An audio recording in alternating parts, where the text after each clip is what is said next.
ሰላም ተመልካቾቼ የገቢ ንግድን በምንሰራበት ወቅት አስፈላጊውን ቀረጥና ታክስ ለጉምሩክ ከከፈልን በኋላ የተለያዩ ጉዳዮች ሊነሱ ይችላሉ። ለምሳሌ የዋጋ ክርክር ሊነሳ ይችላል፣ የታሪፍ ክርክር ሊነሳ ይችላል።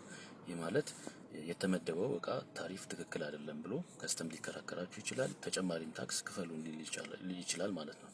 በተመሳሳይ ሁኔታም የዋጋ ልዩነቶች ሊፈጠሩ ይችላሉ። ስለዚህ በዚህ መሀል የተጨማሪ ታክስ የመክፈል ሂደት ጥያቄ ይነሳል ማለት ነው። ስለዚህ ይሄንን በምን መልኩ መፍታት አለብን የሚለውን ነገር ለማየት ያክል አንደኛ ቅሬታዎቻችን ከጉምሩክ ቅርንጫፍ ጽሕፈት ቤቶች ጀምሮ እስከ ሄድ ኦፊስ ድረስ መሄድ እንችላለን።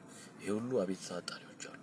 ከዛም አለፍ ሲል ደግሞ እስከ ታክስ ይግባኝ ወይንም ታክስ አፒል ድረስ ሄደን ፍርድ ቤት ድረስ መከራከር እና ማሸነፍ የምንችልባቸው ሁኔታዎች አሉ ማለት ነው።